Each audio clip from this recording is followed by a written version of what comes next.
Alhamdulillah, wassalatu wassalamu ala rasulillah Sayyidina wa maulana Muhammad ibni Abdillah wa ala alihi wa sahbihi wa man tabi'ahu wa mawala. Ashhadu an la ilaha illallah wahdahu la sharika lah wa ashhadu anna sayyidana Muhammadan abduhu wa rasuluh. Allahumma salli wa sallim ala sayyidina Muhammad wa ala ali sayyidina Muhammad. Amma ba'du, faya ayuhan nas, usikum wa nafsi wa iyaya bitaqwallah wa ta'atihi faqad fazal muttaqun. Wa qala ta'ala fi kitabihil azim wa huwa asdaqul qailin, ya ayyuhalladzina amanu taqullaha haqqa tuqatih wa la tamutunna illa wa antum muslimun. Wa qala ta'ala fi ayatil ukhra, ya ayyuhalladzina amanu taqullaha wa qulu qawlan sadida yuslih lakum a'malakum wa yaghfir lakum dzunubakum wa may yuti'illaha wa rasulahu faqad faza fawzan 'azima. Hadirin kaum muslimin, sidang Jumat yang dimuliakan Allah Subhanahu wa taala. Ma'asyiral muslimin rahimakumullah.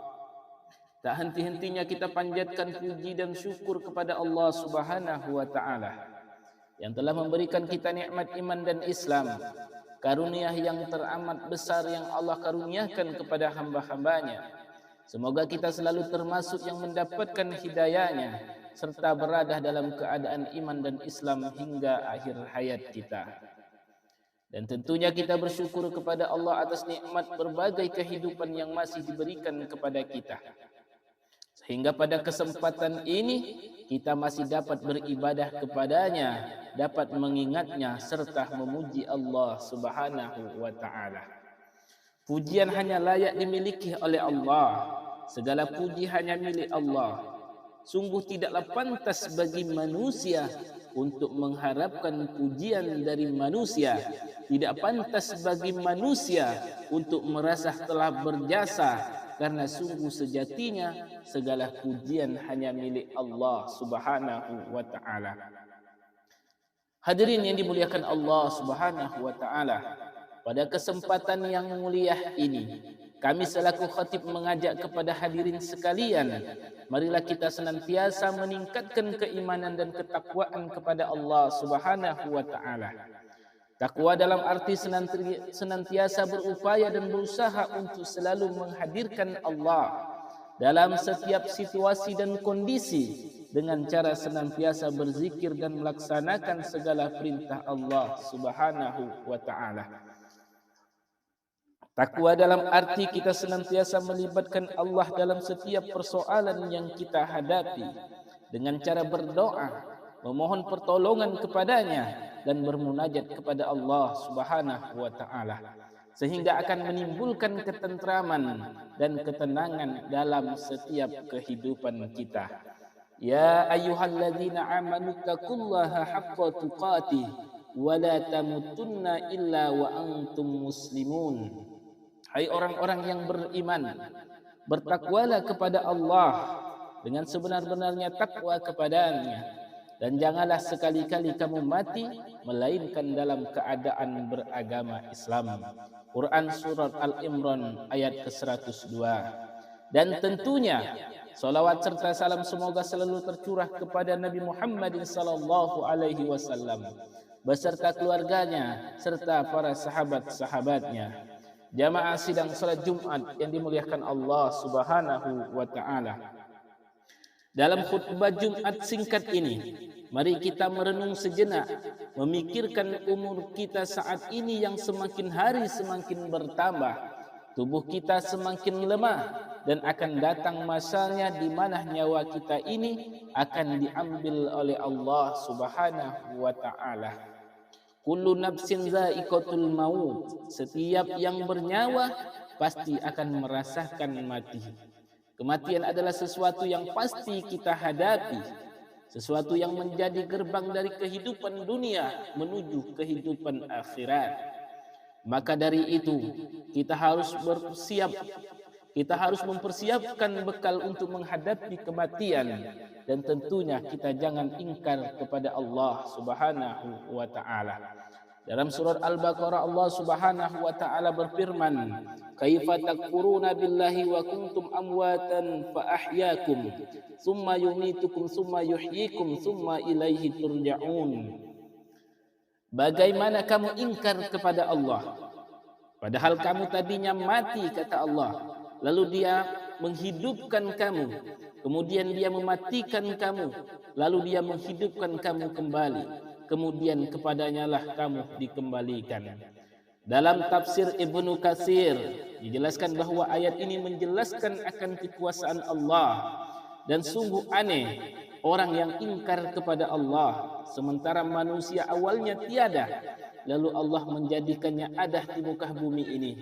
Ayat ini juga menunjukkan bahwa kita semua pasti mati, dan kita semua pasti akan dibangkitkan kembali setelah kematian itu.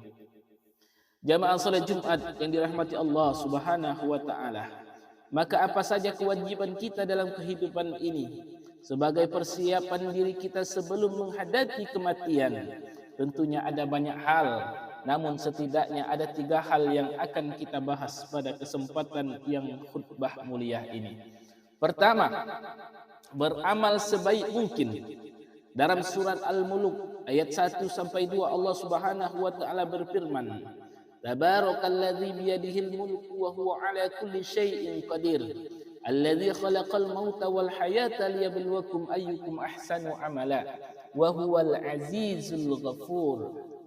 Maha suci Allah yang menguasai segala kerajaan, dan Dia maha kuasa atas segala sesuatu, yang menciptakan mati dan hidup untuk menguji kamu siapa di antara kamu yang lebih baik amalnya, dan Dia maha perkasa lagi maha pengampun.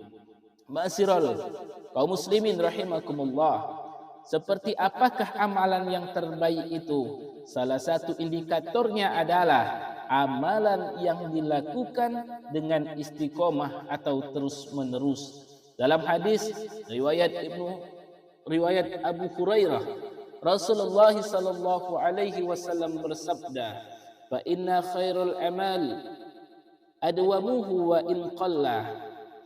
Sesungguhnya sebaik-baik pekerjaan adalah yang rutin, berkelanjutan, meskipun itu hanya sedikit. Hadirin yang dimuliakan Allah, beramal sebaik mungkin juga berarti bahwa pekerjaan itu kita lakukan dengan ikhlas, semaksimal mungkin, dan dengan sesempurna mungkin, baik dalam interaksi kita kepada Allah maupun kepada sesama manusia. Dalam tiap amal kita ditanamkan dalam diri kita bahwa bisa jadi itu adalah amal terakhir bagi kita. Yang kedua, menyiapkan amal yang terus mengalir pahalanya. Di antara yang dapat kita persiapkan adalah dengan memperbanyak amal jariah kita, ilmu yang bermanfaat, serta mendidik anak kita menjadi anak yang saleh, yang dapat mendoakan kita kelak, sebagaimana hadis Rasulullah sallallahu alaihi wasallam, "Idza matal insan inqata'a amaluhu ila min salasin, sadaqatin jariyah, aw ilmin yantafa'u bi, aw waladin salih yad'u lah." Rasulullah sallallahu alaihi wasallam bersabda, jika manusia itu mati, maka terputuslah amalnya kecuali 3 perkara: sedekah jariah, ilmu yang bermanfaat, dan anak yang soleh yang mendoakan kedua orang tuanya. Hadis riwayat Muslim. Lalu yang ketiga, berdoa agar diberikan husnul khatimah oleh Allah Subhanahu wa taala. Apakah husnul khatimah itu? Di antara tanda utama husnul khatimah ialah apabila ia mengucapkan kalimat la ilaha illallah di akhir hayatnya. Dalam sebuah hadis sahih yang diriwayatkan oleh Abu Daud, Rasulullah sallallahu alaihi wasallam bersabda, "Man kana akhiru kalamihi la ilaha illallah dakhalal jannah." Barang siapa yang akhir perkataannya adalah la ilaha illallah, maka dia akan masuk ke surganya Allah Subhanahu wa taala. Lalu indikator lainnya dari seorang yang husnul khatimah apabila ia mengerjakan pekerjaan baik di akhir hidupnya. Rasulullah sallallahu alaihi wasallam bersabda, apabila Allah menghendaki kebaikan kepada seseorang, maka Allah akan membuatnya beramal, membuatnya selalu melaksanakan amal baik. Para sahabat bertanya, bagaimana membuatnya beramal? Beliau menjawab, Allah akan memberikan taufik padanya untuk melaksanakan amal soleh sebelum ia meninggal dunia. Selain berusaha dengan segenap amal untuk mencapai husnul khatimah, kita juga harus selalu berdoa agar Allah mewafatkan kita dalam keadaan husnul khatimah.